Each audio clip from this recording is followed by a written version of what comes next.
Good morning. ప్రభు అయిన యేసుక్రీస్తు వారి పరిశుద్ధ నామములో అందరికీ శుభాలు.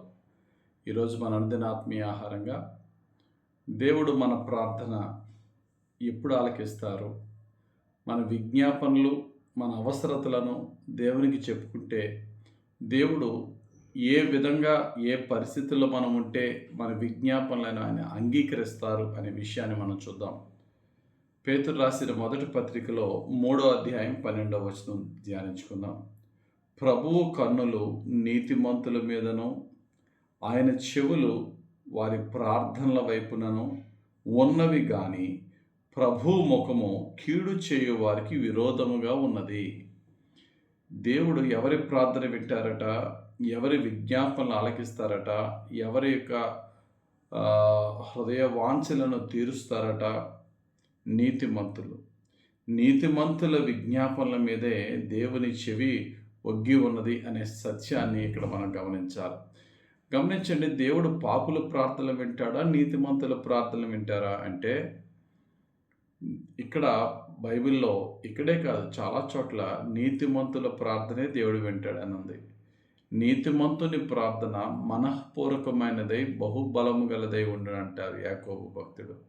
అలాగే కీర్తనాకారుడు 34వ కీర్తన 15వ వచనంలో యెహోవా దృష్టి నీతిమంతుల మీద ఉన్నది, ఆయన చెవులు వారి మొరలకు ఒగ్గి ఉన్నవి అన్నాడు. ఇంకా అనేకమైన వచనాలు బైబిల్లో ఉన్నాయి దేవుడు నీతిమంతుల మొర ఆలకిస్తారని. కరెక్టే అది. మరి పాపుల ప్రార్థన వినడా అంటే, పాపి ప్రార్థన ఎప్పుడు వింటాడంటే, ఒక పాపి తన రోగాలను స్వస్థపరచమని కానీ, తన అప్పులు తీర్చమని కానీ, తనను దీవించి అభివృద్ధి చేయమని కానీ అడిగినప్పుడు ఆ పాపి ప్రార్థన వినడు. పాపి తన రోగాలను స్వస్థపరిచే ముందు, దేవా నన్ను రోగాల నుండి స్వస్థత ఇవి ప్రభు అనే ముందు, తన పాపములను ఒప్పుకొని విడిచిపెట్టి నా పాపములు క్షమించు ప్రభు అంటే ఆ ప్రార్థన దేవుడు వింటాడు. ఎప్పుడైనా గమనించండి, బైబిల్లో చాలా చోట్ల యేసు ప్రభు వారు చేసిన అద్భుతాల్లో రోగులను స్వస్థపరిచేటప్పుడు యేసు ప్రభు ఉపయోగించిన 2 మాటలు ఫ్రీక్వెంట్గా కనబడుతుంది. ఒకటి, నీ విశ్వాసమే నిన్ను స్వస్థపరచును. 2, నీ పాపములు క్షమింపబడి ఉన్నవి, స్వస్థత పొందు. ఇక్కడ విశ్వాసం ద్వారా స్వస్థత, మరి ముఖ్యంగా మన స్వస్థత, మన బాధల నుంచి విడుదల పొందాలి అంటే నీ పాపములు క్షమింపబడితేనే నీకు స్వస్థత, నీ కోరికలు తీరుతాయి అనే విషయాన్ని మనం గమనించాలి. అంటే మన పాపాలకి, రోగాలకి లింక్ ఉంటుంది. మన పాపాలకి, మనం ఎదుర్కొంటున్న సమస్యలకి, శ్రమలకి లింక్ ఉంటుంది. ప్రతి శోధన, బాధకి పాపము లింక్ ఉన్నదనే సత్యాన్ని గమనించి ఆ శోధన తీసేయమంటే దేవుడు విండు. నేను పాపినయ్యా, నా పాపాన్ని క్షమించు అన్నప్పుడు దేవుడు మన అవసరతలన్నీ తీరుస్తాడు.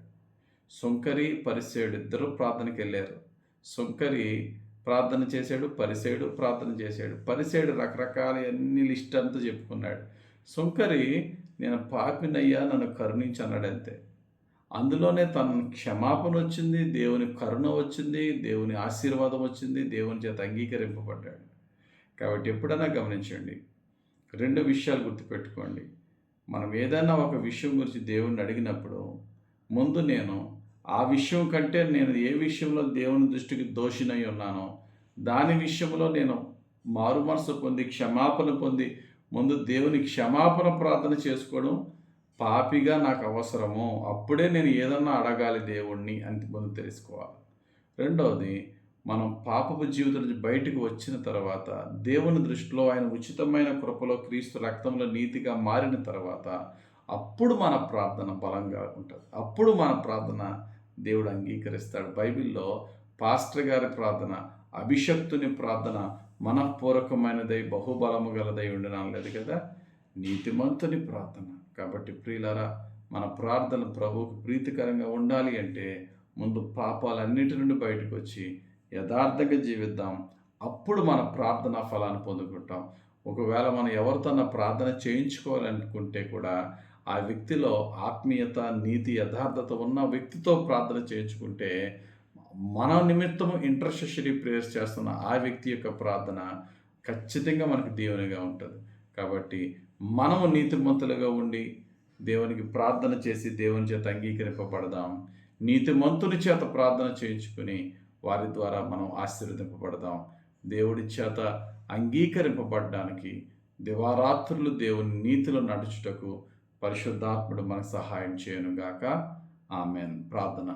ప్రేమ కలిగిన తండ్రి, మా అనుదిన జీవితంలో, మా ఉద్యోగంలో, మా వ్యాపారంలో, మా యవ్వన జీవితంలో మేము ఎదుర్కొంటున్న ప్రతి శోధన బాధలలో పవిత్రంగా, పరిశుద్ధంగా, నీతిగా బ్రతికి నీ చేత అంగీకరింపబడి మా ప్రార్థనలు ఫలించులాగున నీ నీతిలో మేము జీవించుటకు సహాయం చేయమని, ప్రతి శోధన నుండి, ప్రతి కీడు నుండి, ప్రతి శోధకుని నుండి, ప్రతి సాతాను శక్తుల నుండి మమ్మల్ని రక్షించే నీ పరిశుద్ధాత్మ శక్తితో, నీ కృపతో మమ్మల్ని రక్షించి దీవించమని యేసు నామములో ప్రార్థించి వేడుకొనుచున్నాం తండ్రి.